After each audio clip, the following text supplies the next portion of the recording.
Welcome to study go with Zeenat. Last video में हमने custom को as a source of law discuss किया था और ये आपको मैंने बताया ही था कि जो लॉ है उसके 3 मेजर सोर्स होते हैं। एक हो गया कस्टम, एक हो गया लेजिस्लेशन और एक हो गया जुडिशियल प्रेसिडेंट। तो ये जो कस्टम होता है इसको हम कहते हैं मटेरियल सोर्सेज ऑफ लॉ और जो लेजिस्लेशन एंड जुडिशियल प्रेसिडेंट होता है इनको कहते हैं formal sources of law. So basically आज के वीडियो में हम फोकस करने वाले हैं लेजिस्लेशन के ऊपर। लेजिस्लेशन को हम as a source of law discuss करेंगे और काफी सारे टॉपिक इस टॉपिक के अंदर हम कवर करने वाले हैं। उन सभी टॉपिक की लिस्ट हमने डिस्क्रिप्शन में डाल दिया, तो एक बार आप डिस्क्रिप्शन जरूर चेक कर लेना। जूरिस्प्रूडेंस की अगर आपको सारी वीडियोस चाहिए तो सारी प्लेलिस्ट मिलेगी, उस प्लेलिस्ट की लिंक डिस्क्रिप्शन में है, तो एक बार आप डिस्क्रिप्शन जरूर चेक कर लेना। और साथ ही जूरिस्प्रूडेंस की अगर आपको पीडीएफ नोट्स चाहिए तो उसके बारे में जानकारी भी डिस्क्रिप्शन में है, तो एक बार डिस्क्रिप्शन जरूर चेक कर लेना। तो चलिए शुरू करते हैं आज का वीडियो। इस टॉपिक से कई क्वेश्चन आपके एलएलबी के एग्जाम्स में और जुडिशरी मेंस एग्जाम्स में पूछे जा सकते हैं। जैसे कि ये पूछा जा सकता है कि जैसे कि 20th सेंचुरी में जो लेजिस्लेशन है वो एक वाइटल सोर्स ऑफ लॉ के रूप में इमर्ज हुआ है, या फिर जो मॉडर्न एज है वो एज ऑफ लेजिस्लेशन है। इन दोनों ही स्टेटमेंट को इस कंटेक्स्ट में कि जो लेजिस्लेशन है वो एक सोर्स ऑफ लॉ है, क्या कीजिए, एक्सप्लेन कीजिए। या फिर ये पूछ लेंगे कि जो लेजिस्लेशन है उसका as a source of law क्या इंपॉर्टेंस है, ये बताइए। या फिर ये भी पूछ सकते हैं कि सुप्रीम और सबऑर्डिनेट लेजिस्लेशन में क्या डिफरेंस है। लेजिस्लेशन को as a source of law custom and precedent के साथ कंपेयर कीजिए। तो इस तरह के क्वेश्चन आपके बन सकते हैं। तो सबसे पहले अगर हम लेजिस्लेशन का मतलब जाने कि लेजिस्लेशन का मतलब क्या होता है, तो जो लेजिस्लेशन ये टर्म है ये 2 लैटिन वर्ड से मिलकर बनी है। एक हो गया लेजिस, दूसरा हो गया लैटम। लेजिस का मतलब होता है लॉ और लैटम का मतलब होता है टू मेक। तो इटाइमोलॉजिकली जो लेजिस्लेशन है इसका मतलब हुआ मेकिंग और सेटिंग ऑफ लॉ। जैसे कि जो पार्लियामेंट है वो क्या करती है, कानून बनाती है। तो इसका मतलब क्या है, पार्लियामेंट क्या कर रही है, लेजिस्लेट कर रही है। समझ रहे हो। अब यहाँ पर डेफिनेशन अगर हम देखें लेजिस्लेशन की, तो सामंड का ये कहना है कि जो लेजिस्लेशन है वो सोर्स है लॉ के जो कि कॉम्पिटेंट अथॉरिटी के द्वारा जो लीगल रूल्स डिक्लेयर किए जाते हैं उनमें कंसिस्ट होते हैं। वहीं जो ग्रे हैं उनका ये कहना है कि जो सोसाइटी के लेजिस्लेटिव ऑर्गन के द्वारा फॉर्मल अटरेंसेस किए जाते हैं वही क्या है, लेजिस्लेशन है। यानी कि जैसे कि हमारे इंडिया में पार्लियामेंट कई एक्ट पास करती है तो वो क्या है, वो लेजिस्लेशन है। और अब तक बहुत सारे एक्ट हमारी जो इंडियन पार्लियामेंट है वो पास कर चुकी है और ये एक तरह से कई लॉज को क्या किए हैं, हमारे इंडिया में इमर्ज किए हैं। तो मॉडर्न टाइम में जो लेजिस्लेशन है इसको हम ये कह सकते हैं कि ये बहुत ही फ्रिक्वेंट और इम्पॉर्टेंट सोर्स बन चुका है लॉ मेकिंग का। हालांकि एंशियंट टाइम्स में जो कस्टम था वो एक बहुत ही इम्पॉर्टेंट सोर्स माना जाता था लॉ मेकिंग का, but at the present time custom की जो इम्पोर्टेंस है वो रिड्यूस हो गई है और अब जो as a source of law के रूप में इंपॉर्टेंस को एज्यूम किया है वो क्या है, वो है लेजिस्लेशन। तो अब अगर हम बात करें लेजिस्लेशन की as a source of law क्या इंपॉर्टेंस है, तो इस कंटेक्स्ट में Bentham and John Stuart Mill इनका ये कहना है कि जो लेजिस्लेशन है वो इंक्लूड करता है क्या क्या चीजें, प्रोसेस ऑफ लॉ मेकिंग, कानून बनाने की जो प्रक्रिया होती है वो। दूसरा, law evolved as a result of this process, यानी कि अब कानून बनाने की प्रक्रिया का जो आउटकम हुआ, जो उससे लॉ उभर कर आए वो भी, ये दोनों के दोनों ही लेजिस्लेशन में क्या होते हैं, इंक्लूड होते हैं।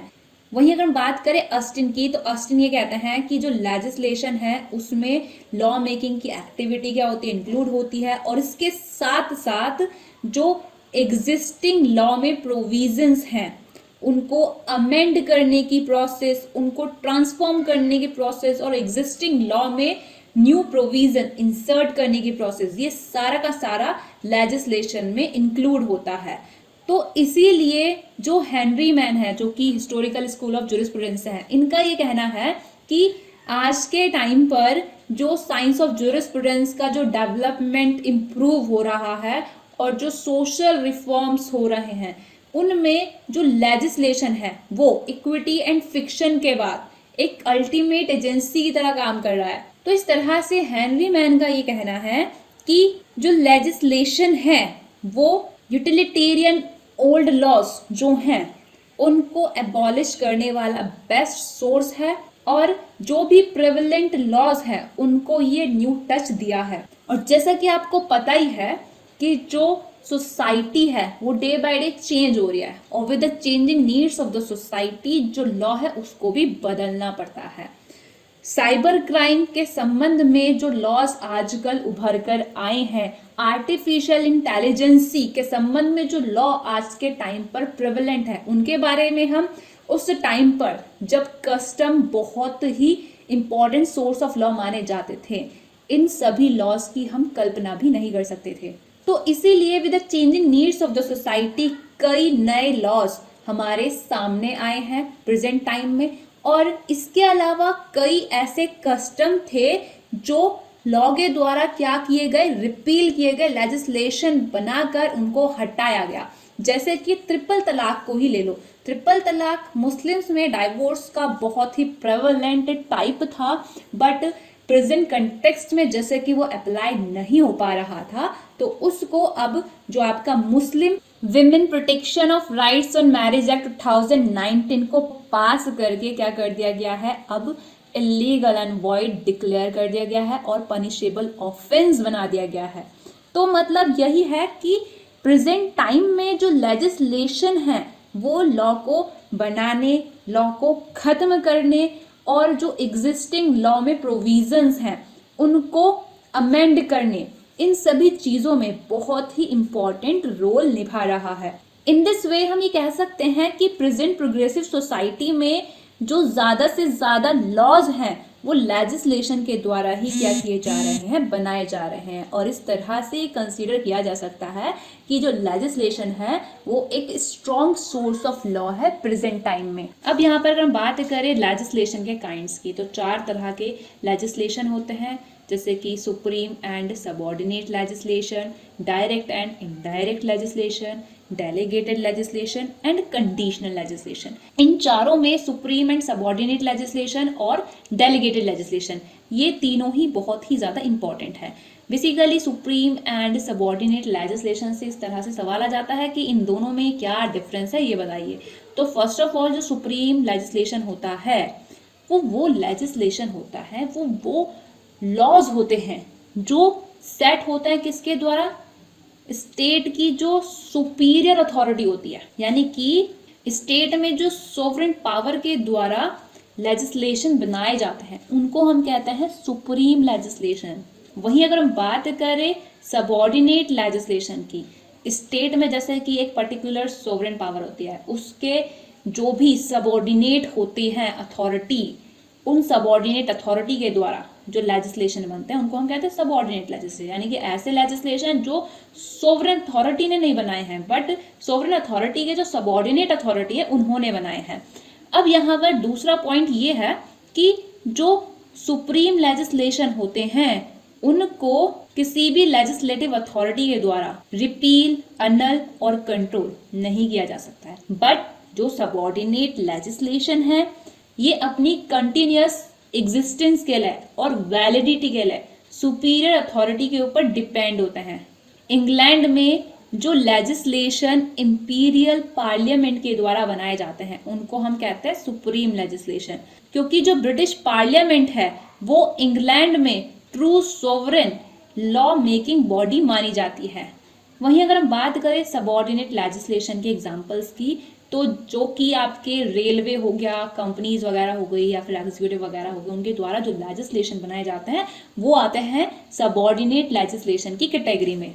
अब यहाँ पर सबऑर्डिनेट लेजिस्लेशन को हम डिस्कस करेंगे, क्योंकि सबऑर्डिनेट लेजिस्लेशन को एक्सप्लेन करने के लिए आपके एग्जाम्स में पूछ लिया जाता है। तो बेसिकली जो सबऑर्डिनेट लेजिस्लेशन होता है, जैसे कि मैंने आपको बताया कि ये वो लेजिस्लेशन होते हैं जो किसी ऐसी अथॉरिटी के द्वारा बनाए गए होते हैं जो कि सोवरेन अथॉरिटी नहीं होती है, जो सोवरेन अथॉरिटी के सबऑर्डिनेट अथॉरिटी होती है, और ये अपनी कंटिन्यूअस एग्जिस्टेंस के लिए और वैलिडिटी के लिए सोवरेन अथॉरिटी के ऊपर, सुपीरियर अथॉरिटी के ऊपर डिपेंड करते हैं।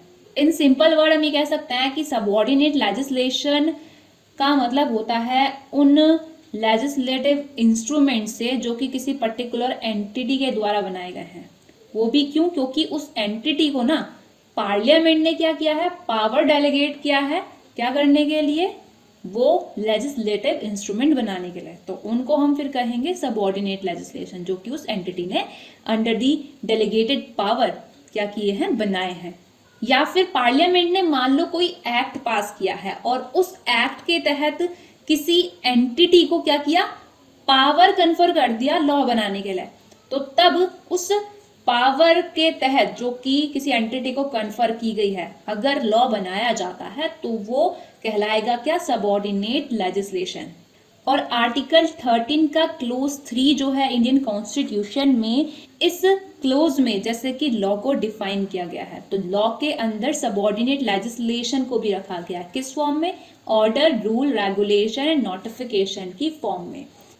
अब अगर सवाल आए कि जो सबऑर्डिनेट लेजिस्लेशन है उसकी जरूरत क्यों पड़ी, तो पहला कारण तो यही है कि जो पार्लियामेंट है ना, उसके पास इतना टाइम नहीं है कि वो इतना सारा प्रेशर झेल पाए, सारे के सारे लॉज वो बना पाए।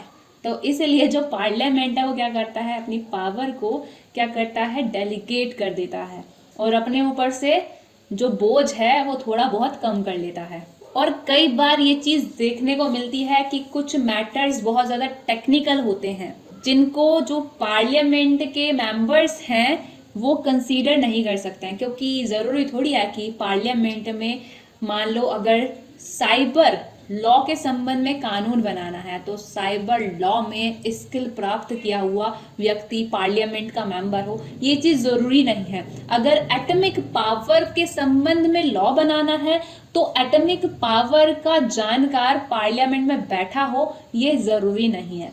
तो इसीलिए कुछ टेक्निकल मैटर्स होते हैं और उनको डील करने के लिए क्या किया जाता है, किसी पर्टिकुलर एंटिटी को पावर कन्फर की जाती है ताकि ऐसे मैटर्स के ऊपर वो लेजिस्लेट कर सके। तीसरा रीजन ये है कि जो सबऑर्डिनेट लेजिस्लेशन है वो रैपिडली चेंजिंग और अनसर्टेन सिचुएशन से डील कर पाता है और इस तरह से इमरजेंसी के टाइम पर फ्रिक्वेंट एक्शन को ये क्या करता है, अलाउ करता है।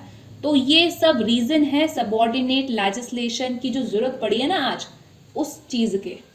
अब यहाँ पर सबऑर्डिनेट लेजिस्लेशन के कुछ टाइप्स हैं, जैसे कि पहला हो गया म्युनिसिपल लेजिस्लेशन, जिसके तहत जो म्युनिसिपल अथॉरिटी होती है ना हर एक डिस्ट्रिक्ट में, उनको कुछ पावर दी गई होती है कि भाई बना लो तुम भी लॉज वगैरह, पॉलिसीज वगैरह अपने डिस्ट्रिक्ट के लिए।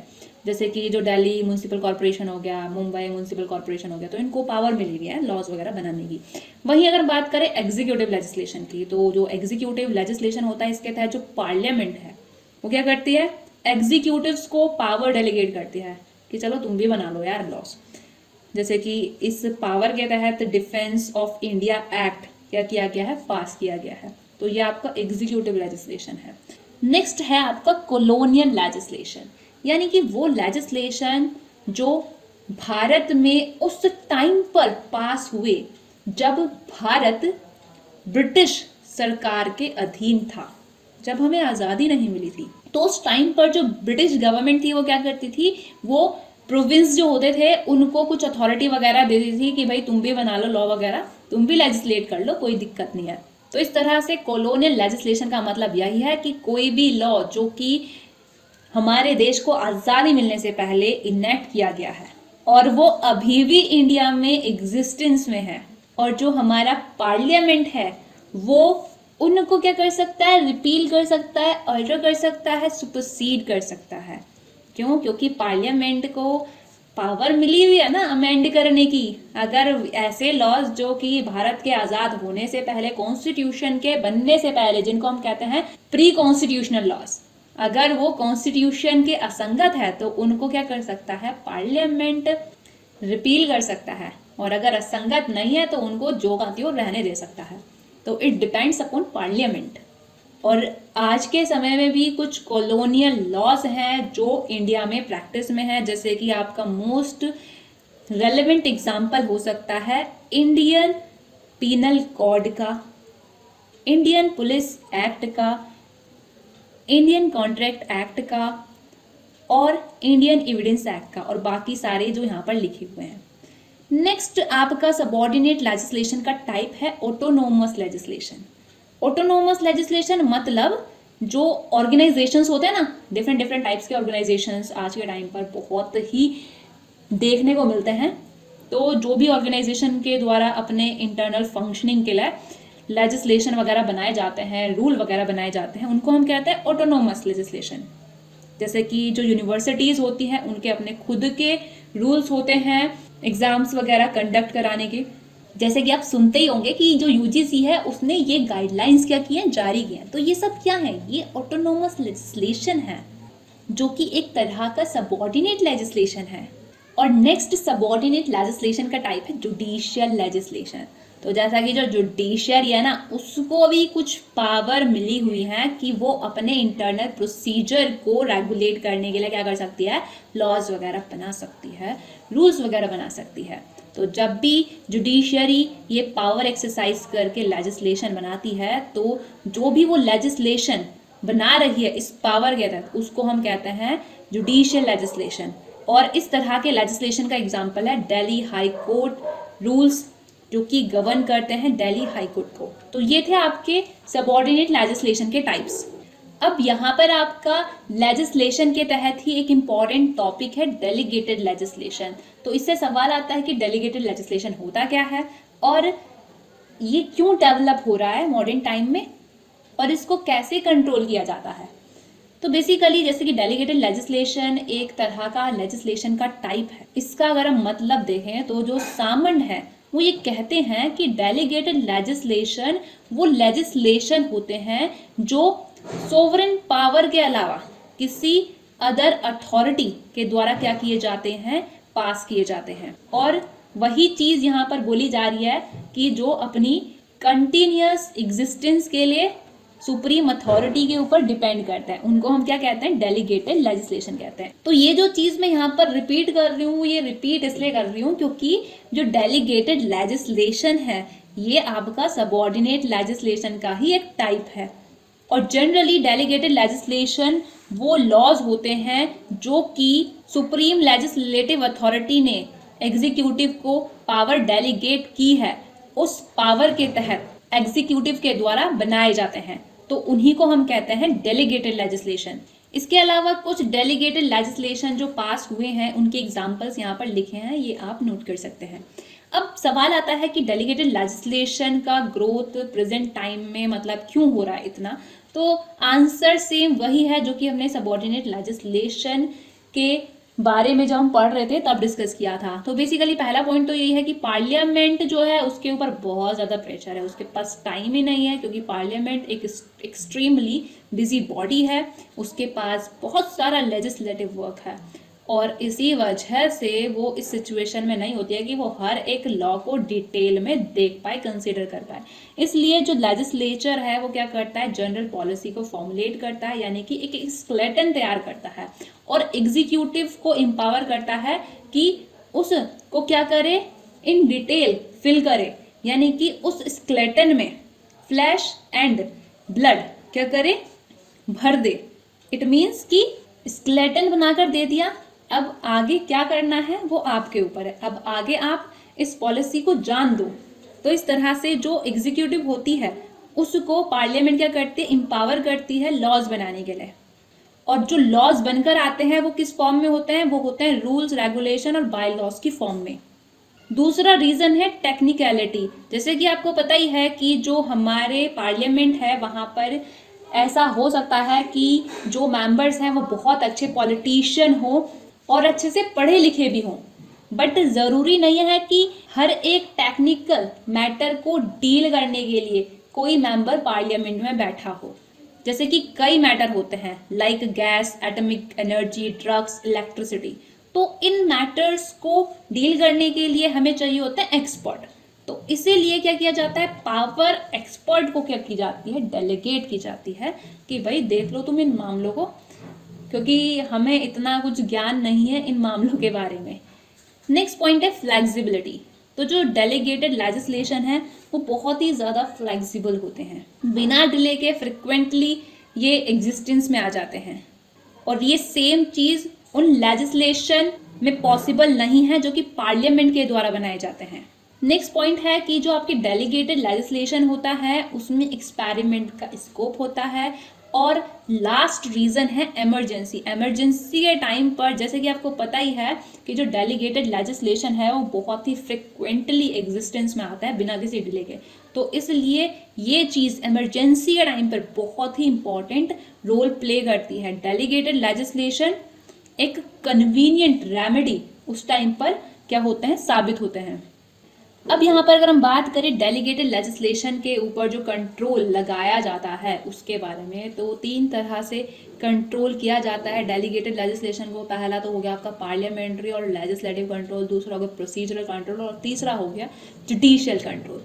तो सबसे पहले अगर हम पार्लियामेंट्री कंट्रोल के बारे में बात करें तो आपको ये चीज़ पता ही होगी कि जो डेलीगेटेड लेजिस्लेशन होता है ना, वो उस अथॉरिटी के अधीन होता है जिसने क्या किया है, पावर कन्फर की है डेलीगेटेड लेजिस्लेशन को बनाने की। यानी कि जो प्रिंसिपल है, जो कि यहाँ पे कौन है, पार्लियामेंट है। पार्लियामेंट कर रही है ना पावर डेलीगेट, तो अब जो पार्लियामेंट है उसकी अथॉरिटी के अधीन रह के ही क्या होगा, जो डेलीगेट लेजिस्लेशन है वो बनाया जाएगा। इस तरह से जो पार्लियामेंट है वो हमेशा ये पावर एक्सरसाइज करती है कि वो डेलीगेटेड पावर को क्या कर सकती है, डायरेक्ट कर सकती है, करेक्ट कर सकती है और कैंसिल कर सकती है। तो इस तरह से जो पार्लियामेंट्री कंट्रोल है ओवर डेलीगेटेड लेजिस्लेशन, ये एक लिविंग कंटिन्यूटी है और इस तरह से ये एक कॉन्स्टिट्यूशनल नेसेसिटी है। क्यों? क्योंकि ये कंसीडर किया जाता है कि जो एग्जीक्यूटिव होता है वो पार्लियामेंट के प्रति रिस्पॉन्सिबल होता है। तो यहाँ पर अगर हम पार्लियामेंट्री कंट्रोल का जो प्रोसेस है उसको देखें तो ये जो प्रोसेस होती है ना पार्लियामेंट्री कंट्रोल की, ये 2 स्टेजेस में डिवाइड होती है। पहली स्टेज होती है इनिशियल स्टेज। इनिशियल स्टेज में ये डिसाइड किया जाता है कि किसी पर्टिकुलर टास्क को कंप्लीट करने के लिए कितनी पावर डेलीगेट करना रिक्वायर है, और ये चीज भी ऑब्जर्व की जाती है कि जो डेलीगेट किया गया है पावर ये वैलिड है या नहीं। सेकेंड स्टेज में 2 तरह से पार्लियामेंट्री कंट्रोल होता है, एक होता है डायरेक्ट कंट्रोल और एक होता है इनडायरेक्ट कंट्रोल। तो जो डायरेक्ट कंट्रोल होता है ये कंसिस्ट करता है 3 तरह की लेइंग। सबसे पहली होती है सिंपल लेइंग। सिंपल लेइंग में क्या होता है, जो भी rules and regulation delegated power के तहत क्या किए गए हैं, बनाए गए हैं, वो तब एनफोर्समेंट में आते हैं जैसे ही वो पार्लियामेंट के समक्ष प्रस्तुत कर दिए जाते हैं। यहाँ पर पार्लियामेंट के समक्ष उनको ले डाउन इसलिए किया जा रहा है ताकि पार्लियामेंट को इन्फॉर्म किया जा सके कि भाई ये लेजिस्लेशन हमने बना दी है। यहाँ पर पार्लियामेंट की कंसेंट या फिर ऐसे कह सकते हैं अप्रूवल लेने की जरूरत नहीं होती है। दूसरा है नेगेटिव लेइंग। नेगेटिव लेइंग में क्या होता है, जो भी डेलीगेटेड लेजिस्लेशन यानी कि जो रूल्स वगैरह डेलीगेटेड पावर के तहत बनाए गए हैं वो तब एनफोर्समेंट में आते हैं, वो तब लागू होते हैं जब वो पार्लियामेंट के समक्ष प्रस्तुत कर दिए जाते हैं। बट उस टाइम पर ये अपने इफेक्ट को सीज कर जाते हैं जब पार्लियामेंट इनको डिसअप्रूव्ड कर देती है। नेक्स्ट है आपकी अफर्मेटिव लेइंग। अफर्मेटिव लेइंग जो होता है इसमें क्या होता है कि जो डेलीगेटेड पावर के तहत रूल्स बनाए गए हैं वो तब तक इफेक्ट में नहीं आता है, तब तक लागू नहीं होता है जब तक कि पार्लियामेंट के दोनों हाउसेस के द्वारा वो अप्रूव नहीं कर दिए जाते हैं। तो ये डायरेक्ट कंट्रोल माना जाता है पार्लियामेंट का डेलीगेटेड लेजिस्लेशन के ऊपर। वहीं अगर हम बात करें इनडायरेक्ट कंट्रोल की, तो जो इनडायरेक्ट कंट्रोल होता है ये पार्लियामेंट और पार्लियामेंट की कमिटीज के द्वारा एक्सरसाइज किया जाता है। तो जो पार्लियामेंट की कमेटी होती है उनका मेन वर्क होता है क्या क्या एग्जामिन करना। पहली चीज ये कि जो रूल बनाया गया है वो एक्ट के जनरल ऑब्जेक्ट के अकॉर्डिंग है या नहीं। दूसरा, क्या ये कोर्ट के जुरिस्डिक्शन को डायरेक्टली या फिर इनडायरेक्टली बार कर रहा है। तीसरा, क्या ये रेट्रोस्पेक्टिव इफेक्ट रखता है या फिर रेट्रोस्पेक्टिव इफेक्ट नहीं रखता है। चौथा, क्या ये प्रिंसिपल ऑफ नेचुरल जस्टिस को सेफगार्ड करता है या फिर डिस्ट्रॉय करता है। और पांचवा, जो भी एक्सपेंडिचर इस डेलीगेटेड लेजिस्लेशन पर लगने वाला है क्या वो कंसोलिडेटेड फंड से जाएगा तो इन सब चीजों को क्या करती है कमेटी एग्जामिन करती है और इस तरह से इनडायरेक्टली डेलीगेटेड लेजिस्लेशन को कंट्रोल करती है।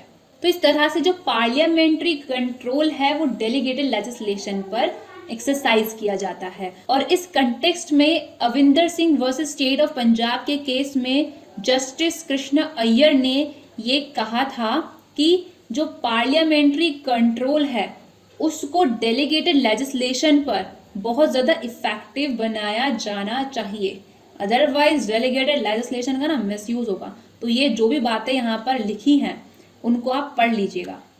अब यहाँ पर प्रोसीजरल कंट्रोल की अगर हम बात करें तो प्रोसीजरल कंट्रोल डेलीगेटेड लेजिस्लेशन पर कैसे किया जाता है। ये ऐसे किया जाता है कि जो पेरेंट एक्ट होता है ना, जिस एक्ट के तहत लेजिस्लेटिव पावर कन्फर की गई है, डेलीगेट की गई है, तो वो जो एक्ट है पेरेंट एक्ट जो है उसके तहत जो भी प्रोसीजर बताया गया है, जो भी तरीका बताया गया है, जो भी नॉर्म्स वगैरह फिट किए गए हैं उनको फॉलो करके ही क्या किया जाना चाहिए, डेलीगेटेड लेजिस्लेशन का निर्माण किया जाना चाहिए।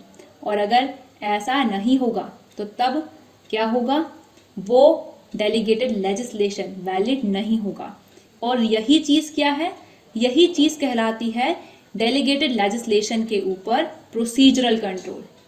और जो आपका प्रोसीजरल कंट्रोल होता है इसमें 3 कंपोनेंट इंक्लूड होते हैं। पहला हो गया pre publication and consultation with an expert authority, फिर उसके बाद पब्लिकेशन होता है डेलीगेटेड लेजिस्लेशन का, फिर लेइंग ऑफ रूल्स होता है। तो इस तरह से at the end procedural control complete होता है और तब जाके डेलीगेटेड लेजिस्लेशन आपका पास होता है। तो ये सब चीज़ें प्रोसीजरल कंट्रोल में होती हैं। अब अगर हम बात करें जुडिशियल कंट्रोल की, तो जैसा कि जो इंडियन कॉन्स्टिट्यूशन का आर्टिकल 13 है वहाँ पर आपका लॉ को डिफाइन किया गया है और इसके अलावा ये भी कहा गया है कि ऐसा लॉ नहीं बनाना है जो कि क्या करता हो, हमारे इंडियन कॉन्स्टिट्यूशन में जो पार्ट 3 में फंडामेंटल राइट दिए गए हैं उनको ख़त्म करता हो, उनके इनकंसिस्टेंट हो। तो इसलिए कोई भी अगर डेलीगेटेड लेजिस्लेशन ऐसा बनेगा तो फिर जुडिशरी उसके ऊपर जुडिशियल रिव्यू की पावर एक्सरसाइज करेगी और उसको नल एंड वॉइड डिक्लेयर कर देगी। तो जो जुडिशरी है वो ये देखती है कि जो डेलीगेटेड लेजिस्लेशन है वो इंडियन कॉन्स्टिट्यूशन के अल्ट्रा वायर्स तो नहीं है, या फिर जो इनेबलिंग एक्ट है जिस एक्ट के तहत डेलीगेटेड पावर कन्फर की गई है उसके अल्ट्रा वायर्स तो नहीं है। तो पहली चीज़ें ये देखी जाती हैं जुडिशियल कंट्रोल में।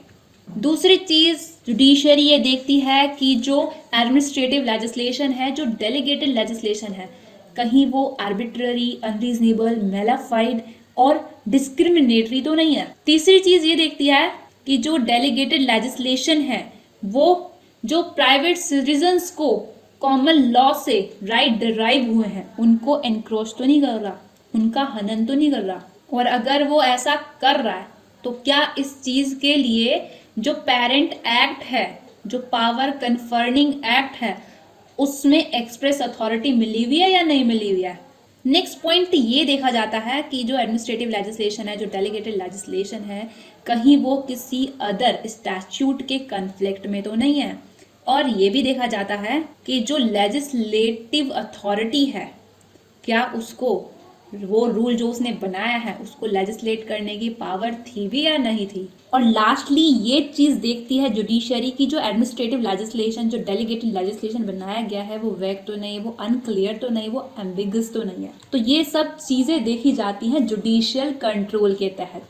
तो इस तरह से जो जुडिशियल कंट्रोल है वो डेलीगेटेड लेजिस्लेशन के ऊपर 2 तरह से एक्सरसाइज किया जा सकता है।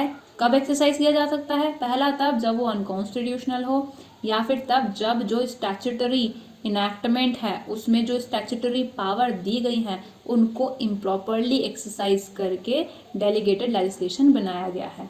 तो अगर यहाँ पर जितने भी पॉइंट्स हमने डिस्कस किए वो अगर किसी डेलीगेटेड लेजिस्लेशन में होते हैं तो उस डेलीगेटेड लेजिस्लेशन को before the court of law क्या किया जा सकता है? चैलेंज किया जा सकता है, उसकी वैलिडिटी के ऊपर सवाल उठाया जा सकता है।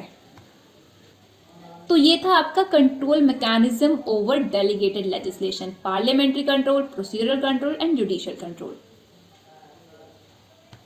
अब एट द एंड अगर हम बात करें लेजिस्लेशन एंड कस्टमरी लॉ में क्या डिफरेंस है, इन दोनों को अगर हम कंपेयर करें तो जो लेजिस्लेशन है ये थियोरी के ऊपर आधारित होता है। लेजिस्लेशन का सोर्स क्या है? थियोरी है। वहीं अगर हम बात करें कस्टमरी लॉ की, तो कस्टमरी लॉ जो है ये प्रैक्टिस से इवॉल्व हुए हैं। जो जनरल प्रैक्टिस होती है ना किसी पर्टिकुलर कम्युनिटी की, किसी पर्टिकुलर लोकेलिटी में, तो वहां से ये इवॉल्व हुए हैं। नेक्स्ट पॉइंट है कि जो लेजिस्लेशन होते हैं वो इसेंशियली डिजोर होते हैं, यानी कि इनका जो रिकॉग्निशन होता है वो लीगल रिकॉग्निशन होता है। वहीं अगर हम बात करें कस्टमरी लॉ की, तो जो कस्टमरी लॉ होते हैं ये इसेंशियली डिफैक्टो होते हैं, यानी कि इनका रिकॉग्निशन फैक्चुअल होता है। नेक्स्ट पॉइंट है कि जो लेजिस्लेशन है ना ये लेटेस्ट फॉर्म है लॉ मेकिंग की। अभी अभी ये क्या हुआ है? डेवलप हुआ है। 20th सेंचुरी में ये डेवलप हुआ है as a law making body, ये सामने आया। वहीं अगर हम बात करें कस्टमरी लॉ की, तो कस्टमरी लॉ जो है ये ओल्डेस्ट फॉर्म है लॉ मेकिंग की। आप ये लगा लो कि कम से कम तब की बात है ये जब कोई लॉ ही नहीं होता था। पुराने टाइम पे लोग खुद ही के रूल्स वगैरह बनाते थे, उनसे गवर्न होते थे, जो उनके ग्रुप फैमिली वगैरह में प्रिवेल करते थे। तो वही क्या होते थे? कस्टम होते थे, जो भी यूसेज प्रैक्टिस वगैरह होते थे। तो ये आपके पुराने टाइम से अस्तित्व में है, मतलब ओल्डेस्ट फॉर्म है लॉ मेकिंग की। जो आपका इंग्लैंड में कॉमन लॉ अस्तित्व में आया था वो भी आपका कस्टमरी लॉ के ऊपर बेस था। नेक्स्ट पॉइंट है कि जो लेजिस्लेशन है ये advance society and mature legal system का मार्क है। वहीं अगर हम बात करें कस्टमरी लॉ की, तो ये इंडिकेट करता है प्रिमिटिव सोसाइटी और अनडेवलप्ड लीगल सिस्टम को। नेक्स्ट पॉइंट है कि जो लेजिस्लेशन है ये मैन और स्टेट के बीच में रिलेशनशिप को क्या करता है? एक्सप्रेस करता है, क्योंकि जो स्टेट है वो क्या कर रहा है? लॉ बना रहा है। किसके लिए बना रहा है? मैन के लिए बना रहा है। वहीं अगर हम बात करें कस्टमरी लॉ की, तो जो कस्टमरी लॉ है वो मैन और मैन के बीच में रिलेशनशिप को एक्सप्रेस करता है, क्योंकि लोग ही आपस में मिलकर क्या कर रहे हैं? कोई प्रैक्टिस वगैरह कर रहे हैं और जो क्या बन जा रही है? कस्टम बन जा रही है। नेक्स्ट पॉइंट है कि जो लेजिस्लेशन है ये complete, precise and easily accessible होता है, बट ऐसा कस्टमरी लॉ के कंटेक्स्ट में नहीं कहा जा सकता। तो ये कंपैरिजन था लेजिस्लेशन एंड कस्टमरी लॉ का। नेक्स्टली अगर हम बात करें लेजिस्लेशन एंड प्रेसिडेंट के कंपैरिजन की, तो पहला पॉइंट यही निकल कर आता है कि जो लेजिस्लेशन है ये आपका डिपेंड है किसके ऊपर? जो स्टेट का विल है लॉ बनाने का उसके ऊपर निर्भर करता है ये। बट जो प्रेसिडेंट है ये आपका जो जुडिशियल डिसीजन के रेशो डेसिडेंडाई एंड ओबिटर डिक्टा जो होते हैं उनके ऊपर डिपेंड करता है। नेक्स्ट पॉइंट है कि जो लेजिस्लेशन है वो इम्पोज किया जाता है कोर्ट के ऊपर लेजिस्लेचर के द्वारा। आईपीसी के प्रोविजंस ही ले लो, आईपीसी में काफी सारे प्रोविजंस जो लेजिस्लेचर ने बनाए हुए हैं वो कोर्ट के ऊपर इम्पोज कैसे हो रहा है कि कोर्ट क्या कर रही है? आईपीसी में कोई पर्टिकुलर पनिशमेंट दे रखी है किसी पर्टिकुलर ऑफेंस के लिए, तो वही पनिशमेंट कोर्ट क्या कर रहा है? उस ऑफेंस के लिए ऑफेंडर के ऊपर इम्पोज कर रहा है। तो इस तरह से जो लेजिस्लेशन है वो लेजिस्लेचर के द्वारा कोर्ट के ऊपर इम्पोज किए जाते हैं। वहीं अगर हम बात करें प्रेसिडेंट की, तो प्रेसिडेंट जो है वो खुद ही कोर्ट में क्या होते हैं? क्रिएट होते हैं। नेक्स्ट पॉइंट है कि जो लेजिस्लेशन है वो स्टैट्यूट लॉ होते हैं और जो प्रेसिडेंट होते हैं वो जजमेंट लॉज होते हैं। नेक्स्ट पॉइंट है कि जो लेजिस्लेशन होते हैं ये जनरल और कॉम्प्रिहेंसिव फॉर्म में एक्सप्रेस किए जाते हैं। वहीं अगर हम बात करें प्रेसिडेंट की, तो ये पर्टिकुलर और लिमिटेड फॉर्म में होते हैं। नेक्स्ट पॉइंट है कि जो लेजिस्लेशन होते हैं वो एब्स्ट्रैक्ट होते हैं। वहीं अगर हम बात करें प्रेसिडेंट की, ये डेफिनेट होते हैं, निश्चित होते हैं, लिमिटेड फॉर्म में होते हैं। लास्ट पॉइंट हम ये कह सकते हैं, लास्टली हम ये कह सकते हैं कि जो स्टैट्यूट होते हैं, जो लेजिस्लेशन होते हैं, उनको प्रेसिडेंट की कंपैरिजन में इंटरप्रेट करना आसान होता है, इजी होता है। So guys, it's all about legislation. Legislation में हमने काफी सारे टॉपिक आज के वीडियो में हमने कवर कर लिए। लेजिस्लेशन को as a source of law भी हमने डिस्कस किया, सबऑर्डिनेट लेजिस्लेशन को हमने डिस्कस किया, डेलीगेटेड लेजिस्लेशन को हमने डिस्कस किया, लेजिस्लेशन का कस्टमरी लॉ और प्रेसिडेंट के साथ हमने कंपैरिजन भी कर लिया। तो आज की वीडियो के लिए बस इतना ही। आपको ये वीडियो कैसा लगा मुझे कमेंट करके बताइएगा। वीडियो अच्छा लगा तो लाइक करना, चैनल को सब्सक्राइब करना और वीडियो को ज्यादा से ज्यादा जरूर शेयर करना। जूरिस्प्रूडेंस की अगर आपको सारी वीडियो चाहिए तो वो सारी की सारी एक प्लेलिस्ट में मिलेगी, उस प्लेलिस्ट की लिंक डिस्क्रिप्शन में है। जूरिस्प्रूडेंस की अगर आपको पीडीएफ चाहिए तो उसके बारे में जानकारी हमने डिस्क्रिप्शन में डाल दी है, तो एक बार आप डिस्क्रिप्शन जरूर चेक कर लेना। टेलीग्राम, इंस्टाग्राम, जहां पर भी आपने फॉलो करना है सभी की लिंक डिस्क्रिप्शन में है। तो आज की वीडियो के लिए बस इतना ही, मिलते हैं जूरिस्प्रूडेंस की नेक्स्ट वीडियो में।